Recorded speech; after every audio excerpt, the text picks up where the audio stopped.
Hai, selamat datang di podcast kita hari ini, di mana kita akan menjelajahi potensi besar dan tantangan yang dihadapi dalam pengembangan ekonomi dan keuangan syariah di Indonesia. Saya sangat senang bisa berbagi tentang salah satu aspek paling penting dari perekonomian Indonesia, yaitu Produk Domestik Bruto atau PDB. Indonesia dengan populasi muslim yang dominan memiliki peluang yang luar biasa dalam pengembangan ekonomi dan keuangan syariah. Tapi bagaimana kita mengukur dan mengeksploitasi potensi ini dengan sepenuhnya?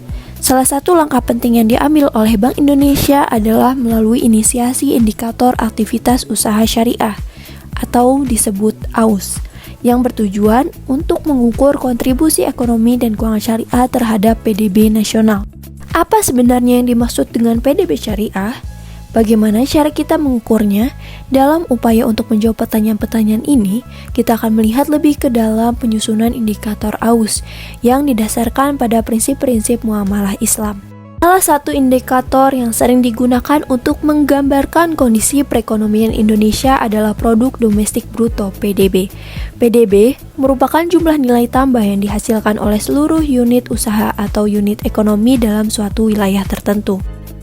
Indonesia memiliki potensi besar di dalam pengembangan ekonomi dan keuangan syariah. Demografi Indonesia didominasi oleh umat Islam yang mencapai sekitar 240 juta orang atau 86,9% penduduk pada tahun 2021. Selain itu, Indonesia Halal Markets Reports 2021-2022 mencatat pengeluaran umat muslim untuk produk dan layanan halal mencapai 184 miliar dolar Amerika Serikat pada tahun 2020 dan diperkirakan pada tahun 2025 menjadi 281,6 miliar dolar Amerika Serikat. Potensi besar yang dimiliki Indonesia pada gilirannya harus dapat direalisasikan menjadi kontribusi bagi perekonomian nasional. Untuk mengukur kinerja ekonomi syariah dan peluang yang sangat besar, Bank Indonesia dalam beberapa tahun terakhir telah menginisiasi penyusunan kajian indikator aktivitas usaha syariah atau AUS. Indikator AUS merupakan indikator proksi PDB syariah yang bertujuan untuk mengukur peningkatan kontribusi ekonomi dan keuangan syariah nasional terhadap PDB nasional. Penyusunan indikator AUS dalam kajian ini diukur berdasarkan 3 dimensi pelarangan, merujuk pada kaidah muamalah. Kaidah muamalah Islam menyebutkan bahwa semua hal pada dasarnya boleh halal kecuali ada dalil yang melarangnya. Dalil pelarangan dalam hukum Islam dapat diklasifikasikan menjadi 3 dimensi, yaitu pelarangan karena mengandung zat haram, pelarangan karena mengandung riba, maisir atau goror, dan pelarangan karena melakukan tadlis atau kecurangan. Indikator pembentukan PDB syariah ini bertujuan untuk mengukur pengembangan dan kontribusinya dalam perekonomian nasional.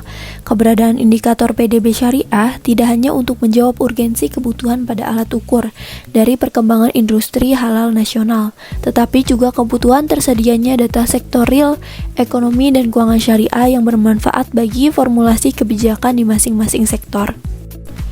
Terdapat 8 tahapan pengembangan indikator AUS sebagai proksi PDB syariah.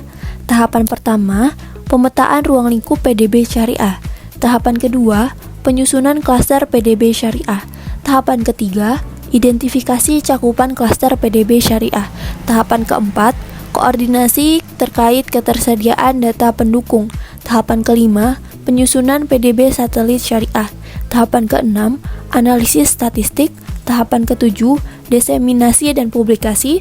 Tahapan ke-8 adalah evaluasi. Pada tahapan kedua dan ketiga, adanya indikator PDB syariah dibagi ke dalam 8 klaster. Ke-8 klaster tersebut adalah 1. Makanan dan minuman halal, 2. Pariwisata ramah muslim, 3. Pakaian dan fashion muslim, 4.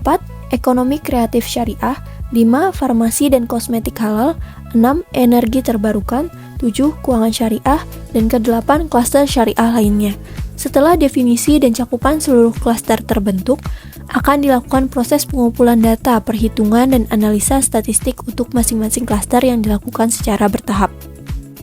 Sekian yang dapat saya sampaikan pada podcast kali ini. Semoga apa yang saya sampaikan bisa bermanfaat. Mohon maaf apabila ada kesalahan kata. Wassalamualaikum warahmatullahi wabarakatuh.